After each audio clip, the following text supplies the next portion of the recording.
I've seen so many of you commenting asking how to work out with curly hair, and so many of you who know how to work out with curly hair, but you have no idea how to revive your hair afterwards. So today I'm walking you through my exact prep for working out and then exactly what I do afterwards. So you no longer have to slick your hair back. You no longer have to worry that if you work out, your hair is not gonna look good afterwards. You're gonna ruin your hair. I work out almost every single day and I still have my hair lasting 5, 6, 7 days. So let's get into it. Hey guys, welcome back to my channel. I'm Barbie, I'm a curl coach. I help curlies on videos just like this and then also through my curly hair subscription box, Curls Monthly, where I send you 5 products based on your hair type every single month. So if you're ready to simplify your curl routine and discover products you love, tap the link below to take the Curls Monthly Hair Finish Quiz. You are going to love it. So how do we work out with curly hair? There are lots of different ways, and of course it depends on where you are, who you are, what you're doing, and things like that. When my hair was shorter, like, shoulder, maybe a little bit longer, I would just wear my hair down for the non-super sweaty workouts. Like if I was just, going for a walk, anything like that, I would just wear it down because it wasn't bothering me, it wasn't in my face. So there's always that option. Now, that's undoable for me at this point because my workouts are more intense and also my hair is really long and also it's summer, so it's really hot. So if you work out at home, AKA nobody is seeing you, one thing that you can do is to just put your curls in a pineapple or keep it in your bonnet, especially like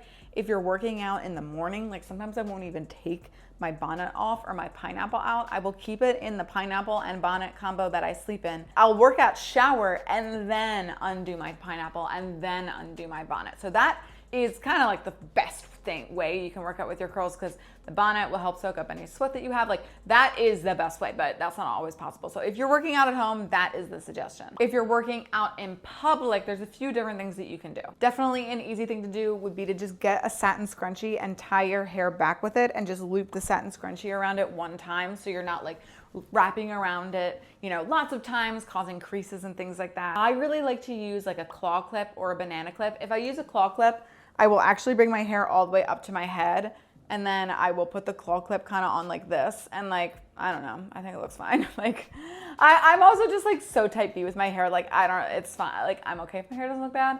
So if you're okay with that too, the claw clip is a great thing.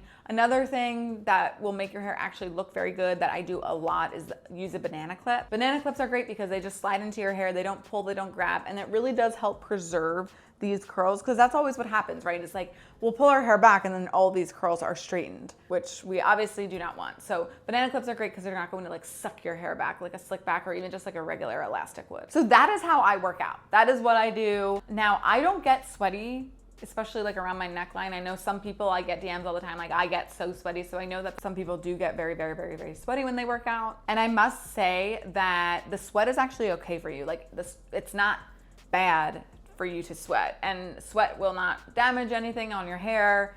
You might just feel gross, but it's actually like totally fine. And if you smell anything, which you shouldn't, just use like a little hair perfume. Like it's okay to sweat in your hair. Like it is actually very okay. But you just finished your workout, what do you do? So definitely do not re-wet and rewash your hair. Don't completely restyle it. Don't put all these extra products in it because that actually just causes damage to your hair. And also, who wants to live that life? Like you're working out, 4 or 5 days a week and then you're having to completely redo your hair all the time? Like no. If your scalp feels gross and greasy, reach for a dry shampoo. Just grab a dry shampoo, put it on your scalp, put it on your nape of your neck, anything like that to just get like that grease out of it. And then you just have to refresh your curls. Do a simple, simple, simple, easy refresh.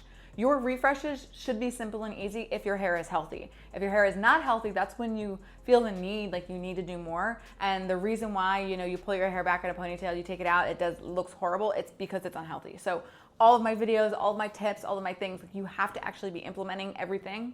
And that's how you're going to be able to have curls that just don't need much. So you need a really good refresher. Today I am highlighting the Curl Keeper Refresh Next Day Styling Spray. This is specifically formulated to refresh your curls and refresh your scalp. So it's the perfect spray for post-workout. That's literally why it's made. I love that it has Himalayan salt in here, which is so good, especially for people with a soft hair finish, but anybody can benefit from it. Himalayan sea salt is going to be so good for help springing your curls back up. And also, what does salt do? It soaks up moisture. So if you have excess moisture, aka sweat in your hair, it's going to help soak that up. It has super lightweight moisture. It also has a little bit of protein in there to help with the bounce. It's the perfect product for post-workout. It's the perfect product for just extending your style. It's super watery, so it's not creamy, and it just sprays out nice and easily. You literally can just spray it on your hair, and it has like the best like little mist to it. So it's super, super, super easy to use. And the specific way that you use it obviously will depend on, you know, exactly what you're going for. But what I like to do is use it on dry hair. So I like to break my hair into sections. You would start with the bottom section first, spray it on just a little bit. Like, you're not making your hair damp. You're just spraying on enough to get your hair to have it on it. And then I'll use praying hands to make sure that it actually goes into my curls, and then scrunch, and then repeat. So spray, praying hands, scrunch, spray, praying hands, scrunch. And then your hair, you know, will be a little tiny, tiny, tiny bit damp, and then you'll just let it air dry. You can diffuse if you wanted to, but it has those holding agents in it to spring back up your curls. It has those proteins in it to spring back up your curls. And it has those things like sea salt to help with the sweat and any excess moisture in your curls from working out. It is literally the product that you look for. So if you need a product for this, Curl Keeper Refresh is the way to go. And thank you so much for watching. If you want to try 5 hair products specifically for your hair finish, tap the link below and you can take the hair finish quiz and find out what we recommend for you. See you next time.